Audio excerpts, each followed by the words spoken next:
And let's get started. So first off, this really isn't a which one is best, because in a situation like this, there's never a case where one is always the best. So we're going to focus more about how they differ and which one might be best in certain situations, and the other one may be best in other situations. You can certainly have both of them on your phone and switch back and forth. And so let's start with a general description of each of them. And Helen's just come in. Hi, Helen. Thanks for joining. Good morning. Let's talk about Google Maps. More people are familiar with Google Maps. Google Maps was founded in 2005 as a web-based mapping platform. And its mission was to provide free and zoomable digital maps, which was quite an innovation back in 2005. Originally, it was used primarily for planning and printing maps for trips using a browser. If you traveled a lot in your work careers like I did, before I went out on a trip, I would check routes from the airport to the hotel to where I was going to stay, print out maps showing me how to get there. I did a lot of that using Google Maps on the computer. A lot of people still use the browser. It's an extremely good tool for planning and analysis still. It has satellite views you can look at. You can get street views. So still a very robust browser tool. But we're going to be talking today about the mobile app, which is used for live navigation in your car, which was released in 2007. Not that long after the original version was released, but it has gone through with lots of revisions since then. Comes pre-installed on Android, but you can download onto an iPhone. Check the thing. So what is Waze?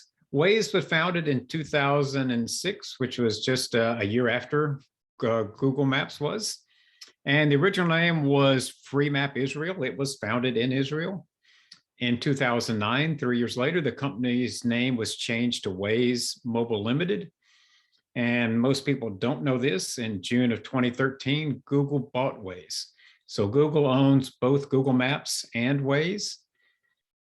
Waze's mission is somewhat different than Google Maps, and we're going to talk a lot about the different mission and the different philosophy of the two companies. They are very different. Waze's mission is to help drivers connect one to another and work together to improve each other's driving experience. A very social mission, and that carries through the structure of the app and how it's used. People who use Waze actually have named themselves. They call themselves Wazers, which again sort of suggests that that social aspect to it. There's a real social media type of a feel to Waze. A lot of people thought that when Google Maps bought Waze in 2013, that Waze would disappear. Google would take some of the more important features, put it in Google Maps, and get rid of Waze. That hasn't happened, and probably will not happen, my estimate, because the populations that love Waze are a different group than the people that like Google Maps. And so I think they can continue to play to both audiences with two different products, even though they're owned by the same company. There has been a lot of borrowing and sharing. Some of the features that were in Waze are now in Google and vice versa, but the general feeling hasn't shifted a lot. And again, if you have questions or comments, let me know. So let's talk a little bit about the two different apps. First off, in terms of availability, there's no difference. Both apps are available on iOS, iPhone, or Android devices. Both are compatible with Android Autoplay for your car or Apple CarPlay for your car. So no real differences there. Differences in travel modes available. With Google Maps, there are multiple ways to get to your destination. You can say that you're walking, you're driving, you're riding a bicycle, you're taking public transportation, and public transportation can include buses, trains, even planes, and Google Maps can help you get where you're going. Waze only provides car and motorcycle as options. Motorcycle was added fairly recently, and you basically define what type of a user you are. If you're in motorcycle mode, It does direct your own routes that are optimized for motorcyclists based on where other motorcycle Wazers are riding. We'll talk a lot more about this, but the key mode of input for Waze is what other people are doing. So by knowing that I'm driving on a motorcycle instead of a car, it looks to see what routes I favor, and they'll route other people down those same routes. An example, Waze may direct motorcyclists down a narrow street that they wouldn't send a car down because it's too narrow, but the motorcyclists tend to like that narrow street. Being a former Harley guy, motorcyclists like roads with lots of curves. People driving in a car would prefer something straight.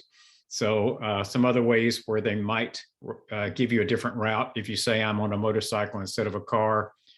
But if you're walking, cycling, taking public transportation, Waze can't help you.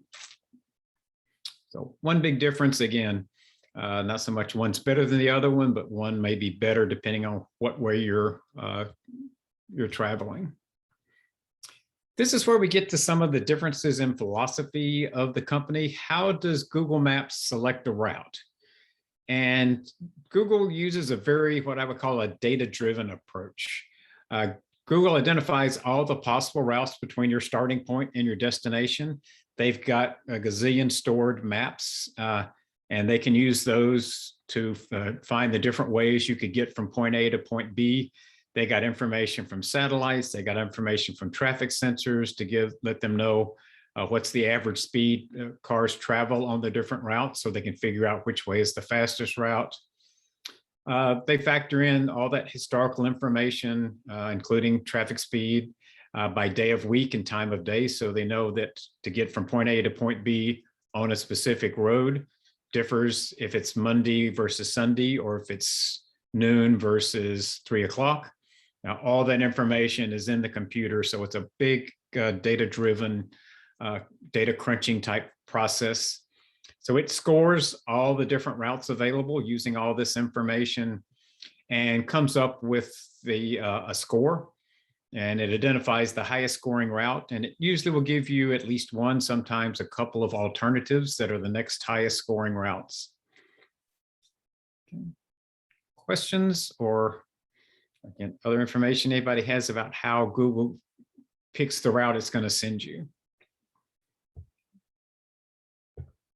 Okay, let's compare that with Waze. And again, getting a fairly different approach here. Waze utilizes what's typically called a community-based approach. The primary source of information for Waze is people driving around with the Waze app open on their smartphones. So their primary source of data is from the Wazers, as they call themselves.